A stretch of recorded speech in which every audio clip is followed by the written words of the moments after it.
Hello everybody, today I want to show you something that isn't a video game console, but it came out with a video game console, and it's one of the coolest pieces of tech I think anyone could have in their collection. This right here is known as R.O.B, aka the Robotic Operating Buddy. This guy right here came out with the NES when it launched in America. He's the reason why in America the video game Crash ended. This guy right here was put in boxes with the NES and it was sold off as an entertainment device. And basically what they wanted to do was get the NESs in homes, so they put this guy in a box because people want to go buy toys more than they wanted to buy video game consoles. And since this had a video game console, they kind of Trojan horse their way into people's homes in America. And then from then on, Nintendo's become the powerhouse it is today. Now Rob right here, you need 4 AA batteries for him to turn on. So what we do is we open up the back. Get this out of here. Have these 4 AA batteries put in.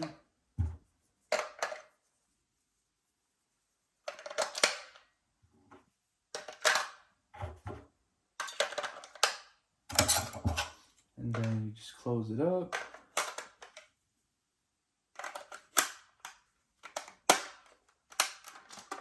All right. So Rob here has 1, 2, 3, 4, and 5 attachment points that you put on him for 2 different games that are released for Rob. One of those games is known as Gyromite. This game was one of the 2 games that came out for Rob. The other game is called Stack Up. It's very expensive. This version actually came with 2 different versions because there's a version that has a blue Rob right here. And the blue Rob version, when you open it up, it has an adapter inside that lets you play Famicom games. I don't have that version, otherwise I would have shown you, but it's pretty awesome. If you guys ever out there see Gyromite in the wild and has a blue cover of Rob, 100% get it because it has that adapter and it's very pricey. If you know what you're looking for, people sell them online a lot more expensive than they do this one. So the slits that Rob has are for attachments. This is one of the attachments right here. You just put them right there and it goes right there. This right here is where you put a controller, and these right here are what Rob would use to basically play with you. Rob essentially was made to be your player too in the NES. With this game, it's called Gyromite, so it came with 2 gyros that you put right here. So Rob would have to carry these, put them on there, and whichever button that he puts them on, he will press the button on the controller, activating it on the screen. I've had this Rob for over a year now. This is the very first time that I'm testing him out. I have no idea if it'll work, but it's time that I test it out. Here is the gyro that it comes with. So this guy has a D battery. So we have to plug in a D battery for him. Just like that. All right. And then this guy goes right here. Okay. So, next thing of business is, with the way that Rob works is kind of like a light gun. These 2 sensors right here detect CRT TVs. And with that, he's able to know what he's doing. It does not work on LCDs, as far as I know. Doesn't work on newer TVs. So for that reason, I pulled out this old CRT that I have, just so we could test out Rob. The Toshiba, it plays DVDs, and it should be more than enough for Rob here to get started. The other thing that we need is the NES right here. So without the NES, Rob essentially is just a showpiece, and he looks awesome. He's just this awesome robot that you could have around. This is the player 2 controller, and we just stack it in there, and then you'll be able to open it up just like that. So Gyromite is on, but Rob is not. I don't think this is on. Okay. Let me see. Maybe the batteries didn't go in too well. Oh, okay. There we go. There we go. It decided to work.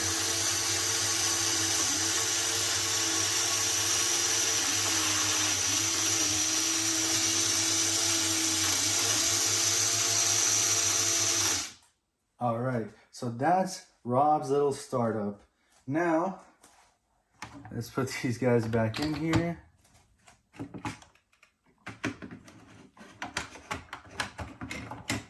So with the way Rob works is you click start and then you can make him move. Every single time you need him to do anything, you have to click start and then you have to make a move.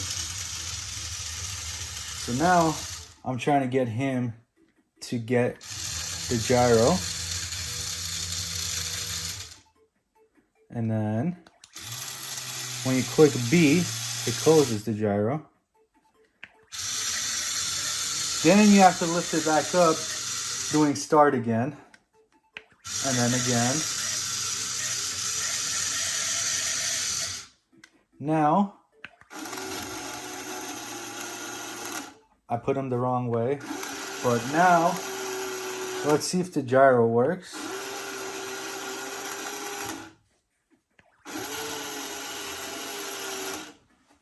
So now, once it goes down in there, if the gyro does work, it should start spinning on its own. So let's see what happens. And then let's make him open his arms. It looks like the gyro is not working. That is pretty disappointing. You can still play the game without the gyro. So what we have to do in that situation is have Rob actually hold on to the gyro the entire time. And Rob is this noisy all the time. Any single time you want to play, you're gonna have to get used to that noise. So now the gyro is on top of the blue button. With that, whenever he puts the gyro down, the blue pillar right here should also go down. So with that,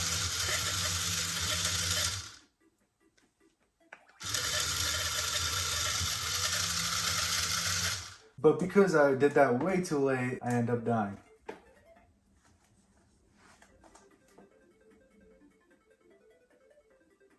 But now, since the game is restarting, and Rob already opened it up,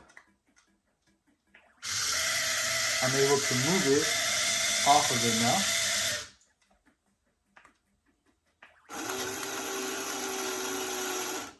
And now we're at the point where there's a red pillar where he has to put the gyro down onto the red button, which will put the red pillar down.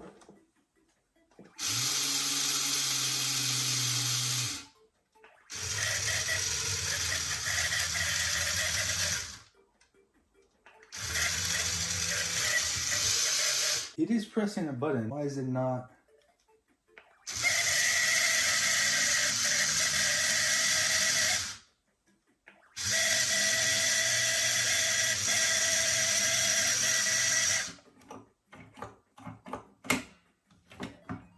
Oh, very odd. I thought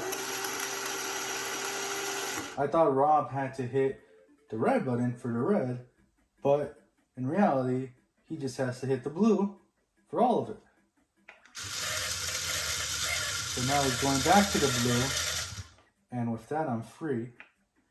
But because of that, that guy's coming up right now trying to kill my character. So we have to put it back up so we could escape freely. So I guess you have to get all of the dynamites.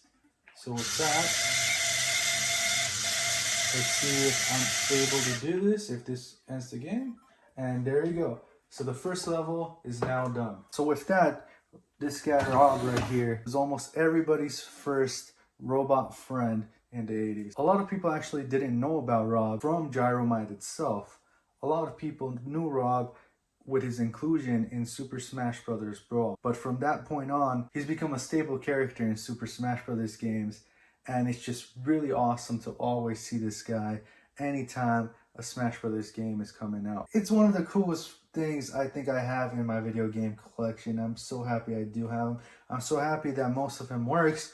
I'm not sure why this doesn't work. If you guys have any opinions on that, please let me know. I will say the R.O.B itself is not really practical for these games because as a player too, you could just easily take the controller. You could take both controllers right here, make him climb up, hold on to A, and just do this all yourself.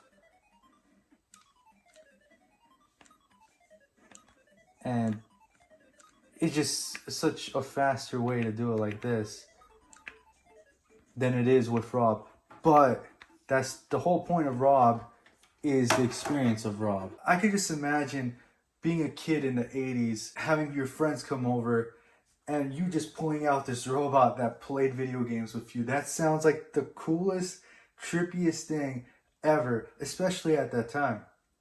I don't know if we'll ever get anything like this ever again in the future, but it's such a cool piece of tech. It's a shame that only 2 games were ever made for it. Maybe there are homebrew games for it.